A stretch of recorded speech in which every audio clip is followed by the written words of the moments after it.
Lalu Alicia memberikan sebungkus tisu kepada asistennya itu. Kemudian dia memberikan barang-barang lain di tangannya ke Xavier dan berjalan mendekati Dylan dengan kaki terangkat. Dylan. Saat Alicia berjalan, anak laki-laki itu berlari ke arahnya dengan gembira. Dia mengulurkan tangannya untuk memeluk kakinya. Tetapi sebelum anak laki-laki itu sempat menyentuh kaki Alicia, tiba-tiba dia merasa kerah bajunya seperti ditarik dengan kencang dan sesaat berikutnya, kakinya terangkat ke udara. Ternyata dia diangkat oleh sebuah tangan yang besar.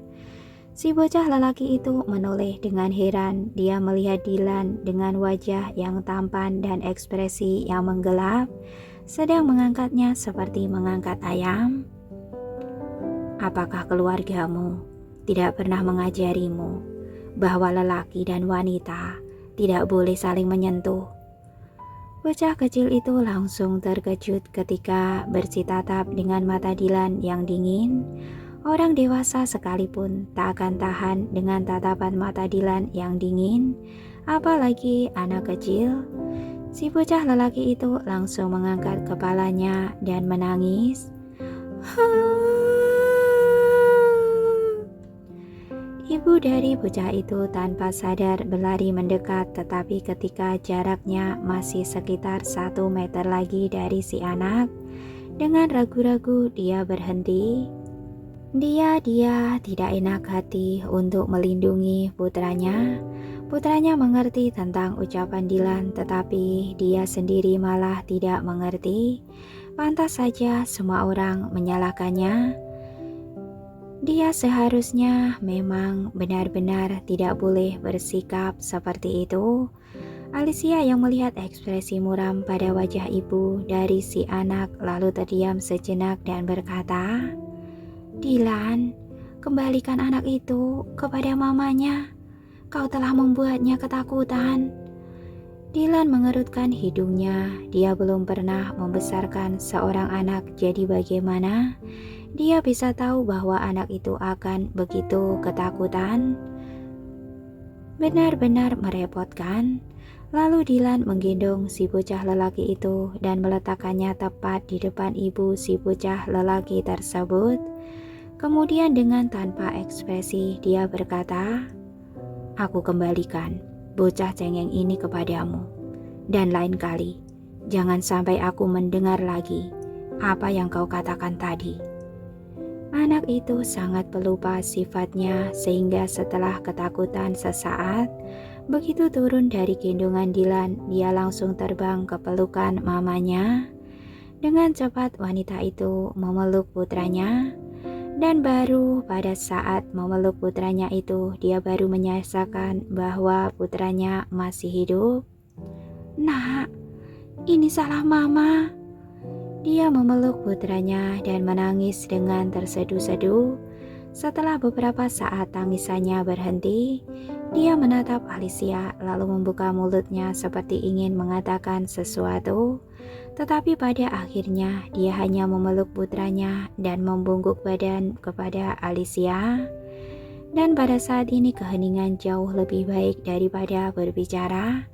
Dengan membungkuk seperti itu sudah dapat mewakili rasa terima kasih sekaligus permintaan maafnya. Maaf, terima kasih. Alicia mengangguk sedikit kepada wanita itu dan dengan lapang dada dia memaafkannya.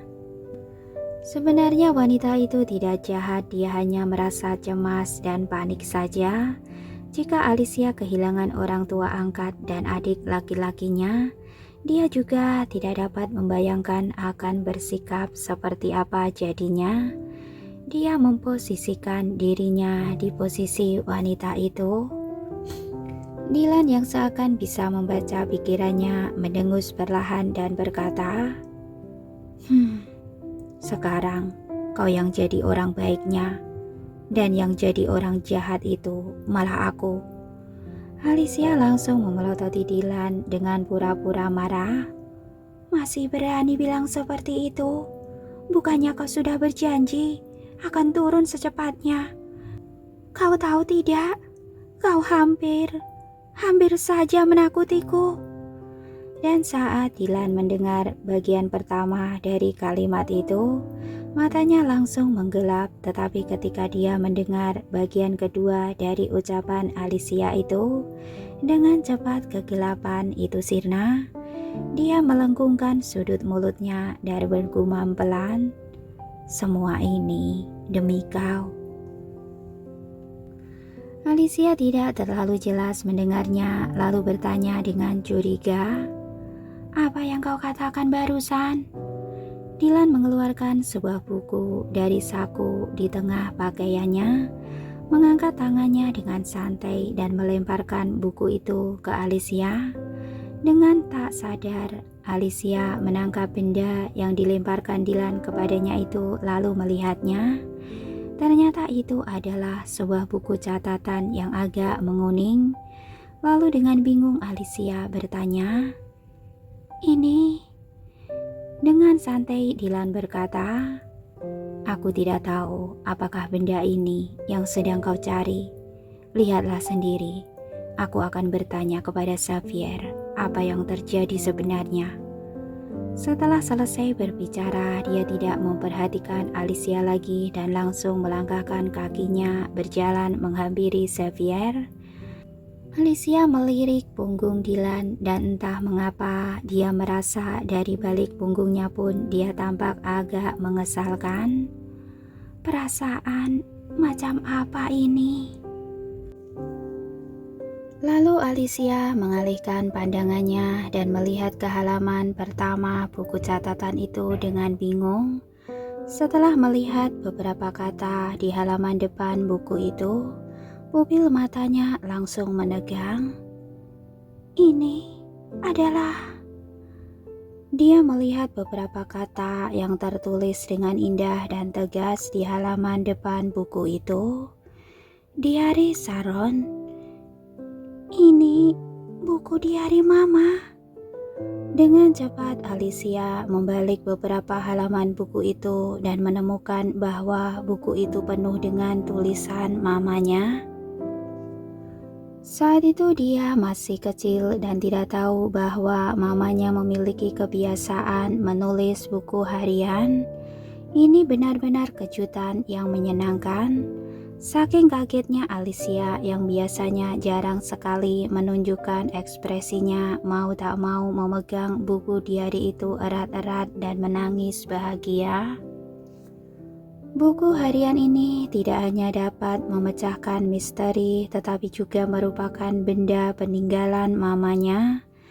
Alicia telah mencari-cari di rumah David dengan diam-diam tetapi sampai sekarang dia belum menemukan satupun benda peninggalan mamanya. Tak disangka ternyata benda itu ada di sini. Dan saat menyelamatkan orang-orang, dia berpikir bahwa dia tak akan pernah menemukannya lagi. Tiba-tiba Alicia mengerti mengapa Dylan butuh waktu lama untuk mencari anak itu dan keluar dari gedung itu sedetik sebelum bangunannya runtuh. Ternyata dia melakukan itu untuk dirinya. Tanpa sadar Alicia melangkah menghampiri Dylan. Di tempat Dylan berjalan menghampiri Xavier dan bertanya, "Mengapa orang itu bisa diselamatkan oleh orang lain? Apa yang terjadi?" Dengan wajah bete Xavier berkata, "Itu adalah peretasan. Setelah orang itu dibawa pulang, kami mengurungnya untuk diinterogasi, tetapi dia sama sekali tidak mau mengatakan apapun. Dan karena kami khawatir dia akan disiksa sampai mati, jadi kami mengurungnya dulu. Lalu, pintu yang digunakan untuk mengurungnya itu dikendalikan oleh komputer.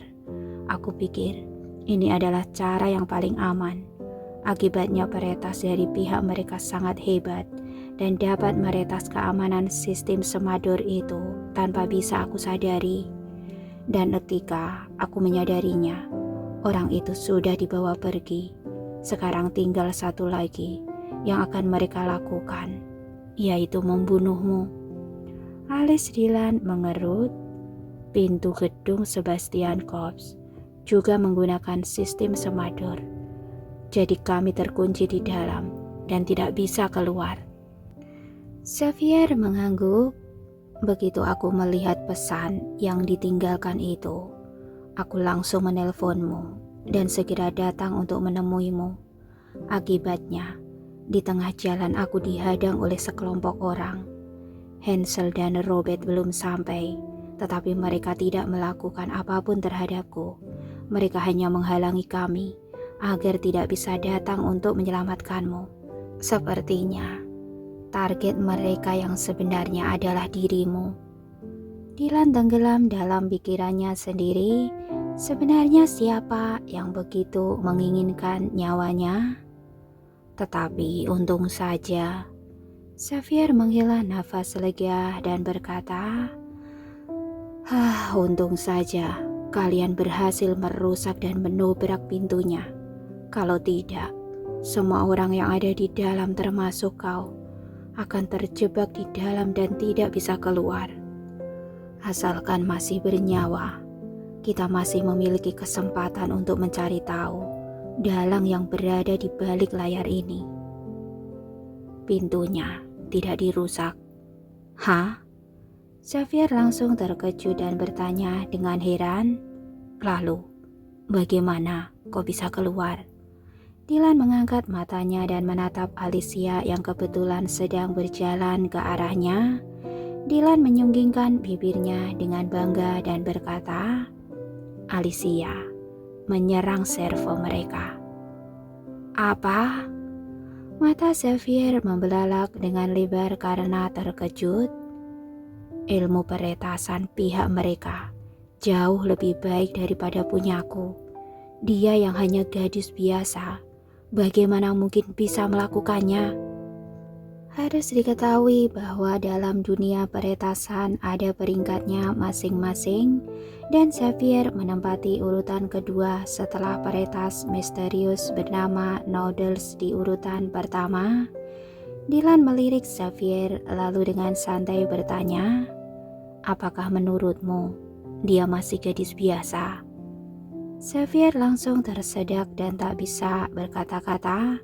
Dia sempat mengira Alicia sama sekali tidak memiliki keterampilan medis, tetapi dia dapat menyembuhkan penyakit yang dikatakan oleh dokter terkenal bahwa mereka perlu waktu 1 tahun untuk menyembuhkan penyakit itu dalam sekejap mata. Sekarang ketika dia sekali lagi mengira Alicia yang hanyalah gadis biasa itu, ternyata malah memiliki keterampilan meretas yang jauh lebih hebat dari dirinya sendiri, di mana dia adalah peretas yang menempati urutan kedua di dunia peretasan. Benar-benar memalukan. Tetapi ini adalah kenyataan.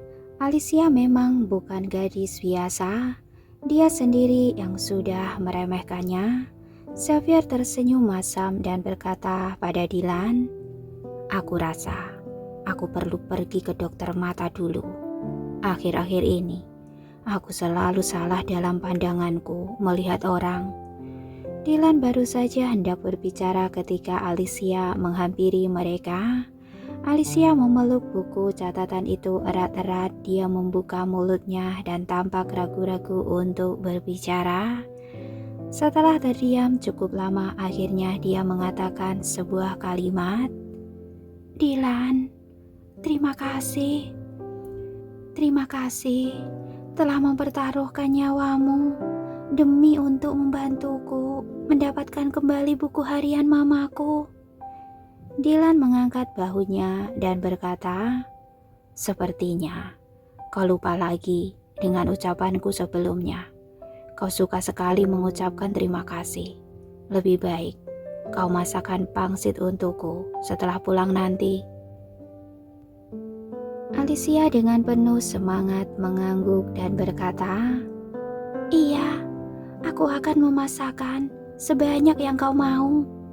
Dylan menatapnya lekat-lekat dan berkata dengan setengah tersenyum, pangsit yang kau buat itu enak.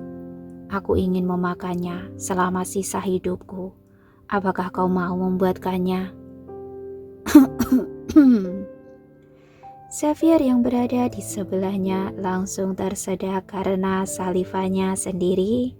Ucapan Dylan itu sesuai dengan maksud yang ada dalam pikirannya kan? Dia tidak salah menduga, karena di antara mereka berempat hanya Dylan saja yang hatinya selalu dingin seperti salju di pegunungan Everest. Apakah musim semi telah menghampiri hati sang CEO ini? Jika memang seperti itu, maka jika ketiga orang dari 4 sekawan ini mendapatkan perasaan yang sama, ini akan sulit nantinya. Alicia melihat Xavier yang tiba-tiba terbatuk dengan keras itu membuatnya terlihat bingung. Ini kan hanya masalah memasak pangsit saja. Meskipun dia perlu membuatkan pangsit seumur hidupnya untuk Dylan juga, itu sama sekali tidak masalah asalkan tangannya masih bisa bergerak dan dia belum terlalu tua. Mengapa reaksi Xavier begitu besar? Tetapi Alicia memang tidak pernah mengerti dengan sifat dan karakter keempat sekawan dari Kyoto ini. Jadi dia juga tidak bertanya lebih lanjut lagi. Kemudian Alicia menoleh dengan tegas mengangguk kepada Dylan. Oke, asalkan kau mau makan, aku akan datang dan membuatkannya untukmu. Jangan sampai kau merasa bosan saja nanti. Tidak akan. Matanya tampak gelap dan tidak jelas pupil matanya yang gelap bergerak dengan ekspresi yang sulit dipahami oleh orang lain. Oke. Kalau begitu, aku akan memasakkannya untukmu, ujar Alicia sambil mengangguk. Xavier melirik Alicia dan melihat tatapan matanya yang polos itu, dan tiba-tiba bertanya-tanya apakah dia yang telah salah menduga. Tetapi Xavier tiba-tiba teringat satu hal dan tanpa mempedulikan hal lainnya, dia menarik Alicia dan bertanya, Nona Diaz, apakah kau benar-benar menyerang server mereka? Alicia mengangguk lalu menggelengkan kepalanya. Barusan, aku hanya menerobos beberapa firewall mereka. Dan saat aku hampir menyerang servernya, mereka langsung mengembalikan kendali sistem semadornya. Jadi kau masih belum menemukan server mereka? Ujar Xavier dengan penuh penyesalan. Dia sudah merasa bagaimana mungkin Alicia bisa melakukan sesuatu yang bahkan dia sendiri pun tidak dapat melakukannya. Lalu dia menatap Dylan dengan kecewa dan tak berdaya lalu berkata, sepertinya kita tidak dapat menggunakan kesempatan ini untuk menemukan mereka. Dylan tidak terburu-buru dikarenakan misi mereka gagal kali ini, maka pihak lain yang mulai panik dan tak sabar pasti akan menyerang mereka lagi nanti. Begitu mereka mulai panik dan tak sabar, mereka pasti akan membocorkan sedikit rahasia mereka dengan tak terduga. Dylan berkata dengan datar, tidak apa-apa. Masih ada banyak kesempatan di kemudian hari. Jadi, ada seseorang yang ingin membunuhmu sehingga dia merencanakan ledakan ini? Tanya Alicia dengan terkejut. Dylan menjawab, dan berkata, apakah kau masih ingat saat kau menyelamatkan aku waktu dulu itu? Yang waktu itu juga adalah ulah orang-orang ini. Tetapi sayangnya, kami belum mengetahui siapa dalang di balik ini semua. Alicia menggetakkan giginya dan berkata dengan marah, orang gila macam apa dia ini yang dapat dengan begitu tega berencana untuk menguburkan seluruh orang di gedung ini hanya demi untuk membunuh satu orang. Xavier menghela nafas dan berkata, pihak mereka bersembunyi dengan sangat baik, dan ketika akhirnya mereka muncul lagi, kita tak dapat menemukannya. Sangat disayangkan. Siapa bilang? Mata Alicia langsung berbinar. Xavier terkejut sejenak lalu dengan cepat bertanya, "Kau telah menemukan posisi mereka, tetapi bukannya kau belum menyerang servo mereka?" Bulu mata Alicia sedikit bergetar dan berkata, "Meskipun belum sepenuhnya menyerang servo mereka, tetapi karena mereka terlalu banyak membuat titik servo palsu, jadi ketika aku menemukan servo yang aslinya, aku menemukan lokasi mereka. Servo terakhir ada di pantai barat, di sebuah pulau. Aku bisa memberikan perkiraan lokasinya kepadamu." Darah Xavier langsung bergejolak karena terlalu semangat.